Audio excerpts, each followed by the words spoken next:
Assalamualaikum warahmatullahi wabarakatuh. Perkenalkan, nama saya Nur Habibah, NIM 18141091. Di sini saya akan memaparkan jurnal yang saya buat tentang transaksi saham syariah. Pembahasan pertama itu pembukaan rekening efek nasabah dan rekening dan nasabah secara elektronik melalui perusahaan efek. Pertama, pembukaan REN dan RDN secara elektronik hanya berlaku bagi nasabah perorangan. Kedua, pelaksanaan pembukaan REN secara elektronik wajib memenuhi ketentuan terkait dokumen elektronik, informasi elektronik, dan tanda tangan elektronik sebagaimana dimaksud ketentuan peraturan perundang-undangan yang mengenai informasi dan transaksi elektronik. Ketiga, sebelum pembukaan REN dan RDN, PE wajib melakukan CDD atau calon nasabah dimaksud sesuai dengan ketentuan dalam peraturan Otoritas Jasa Keuangan yang mengatur mengenai penerapan program anti pencucian uang dan pencegahan pendanaan terorisme di sektor jasa keuangan. Keempat, dalam hal nasabah tergolong sebagai nasabah yang perlu dilakukan EDD sebagaimana dimaksud dalam peraturan Otoritas Jasa Keuangan dan pencegahan pendanaan terorisme di sektor jasa keuangan. Kelima, dokumen pembukaan RDN dan atau hasil CDD disampaikan kepada Bank RDN dan disimpan secara elektronik. Keenam, hasil CDD sebagaimana dimaksud dalam huruf E berupa hasil mengklasifikasikan berdasarkan tingkat resiko, termasuk identitas nasabah, beneficial owner, dan informasi lainnya terkait calon nasabah.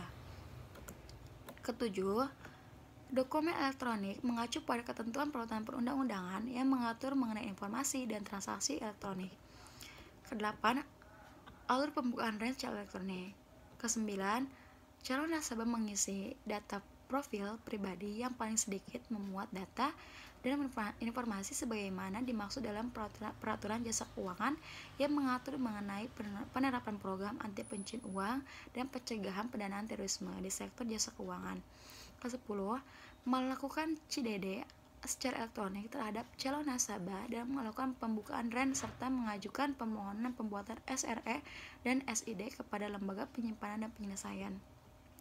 Ke-11, setelah menerima nomor SID dan nomor SRE dari lembaga penyimpanan dan penyelesaian, PM mengirimkan informasi data calon nasabah serta hasil CDD, nomor SID dan nomor SRE serta formulir pembukaan RDN kepada Bank RDN melalui sistem elektronik yang disepakati untuk dibukakan RDN.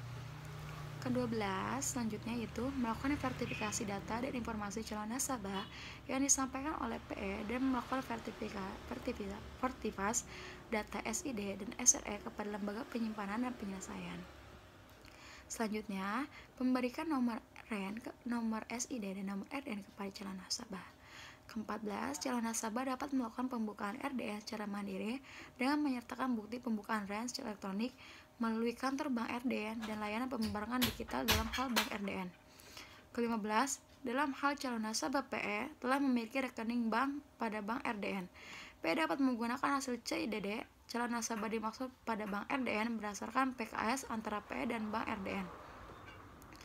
Selanjutnya, yang ke-16 itu dalam pelaksanaan pembukaan REN secara elektronik, PE wajib memiliki struktur organisasi, bagian alur proses, kebijakan, sistem, prosedur, dan pengaturan kewenangan. Pembahasan selanjutnya yaitu Syariah Online Trading System atau COTS merupakan suatu sistem untuk memperjualbelikan suatu saham syariah secara online. Hanya saham syariah yang dapat memperdagangkan dengan SOTS.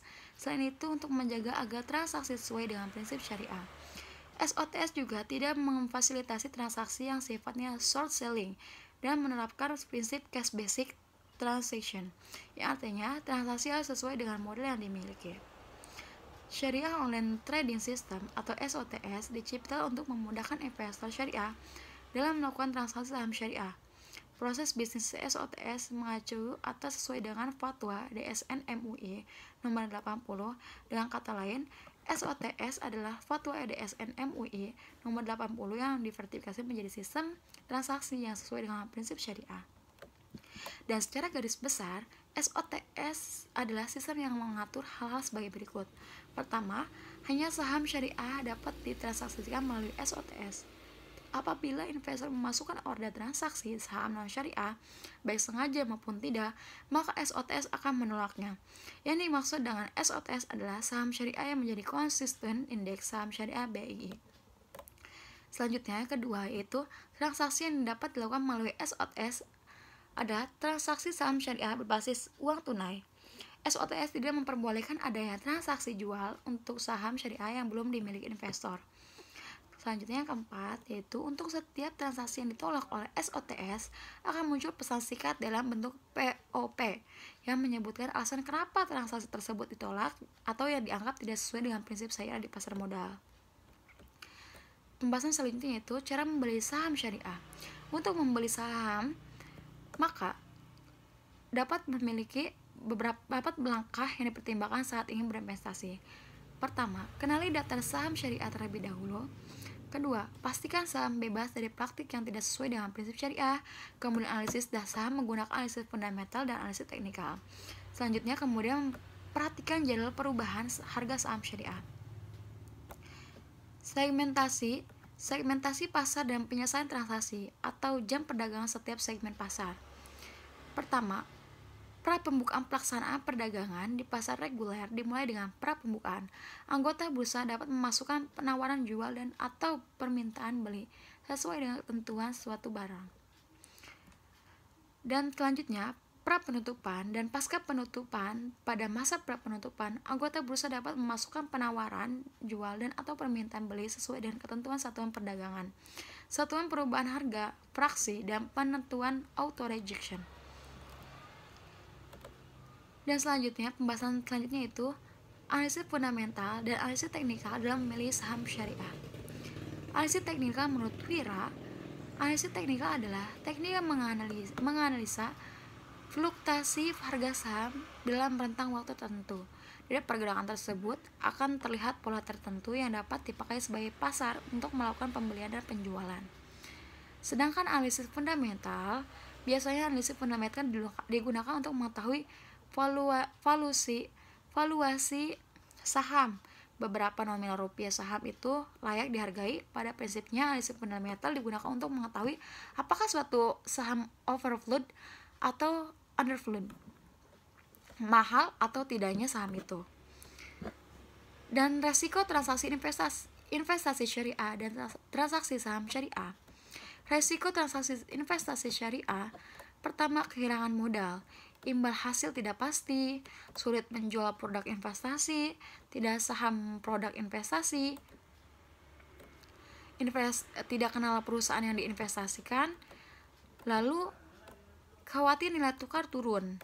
Karena resiko investasi syariah itu bisa disebut juga nilai tukar yang mengakibatkan mata uang negara juga turun, sehingga membuat nilai investasi turun pula. Maka dikurangi dengan cara berinvestasi portofolio investasi bagi nilai tukar. Lalu aslinya juga ada resiko memiliki saham syariah. Dalam konvensional, berinvestasi saham syariah mengandung resiko, kayak contohnya tidak mendapatkan dividen, capital loss, lalu resiko likuidasi, atau terus lalu saham dikeluarkan dari DES. Nah, pembahasan yang terakhir itu mitigasi risiko investasi syariah. Investor syariah dapat mengurangi atau mitigasi potensi kedua resiko tersebut. Nah, resiko investasi dan resiko transaksi dengan berinvestasi sesuai prinsip syariah. Investor syariah untuk mempelajari perusahaan atau saham syariah yang akan ditransaksikan agar terhindar dari transaksi goror. Nah, transaksi goror ini yaitu salah satu cara untuk mengurangi resiko investasi saham syariah. Penggunaan analisis fundamental juga wajib ya dalam melakukan analisis kinerja saham tersebut gitu. Nah, investor saham juga disarankan untuk memilih saham syariah yang secara historis selalu masuk ke dalam DES, sehingga dapat mengurangi resiko kerugian investasi saham syariah. Lalu masuk ke dalam DES sehingga dapat mengurangi resiko kerugian investasi saham syariah. Salah satu kriteria keuangan dalam seleksi saham syariah adalah resiko utang atau berbasis riba terhadap total aset perusahaan maksimal 45%.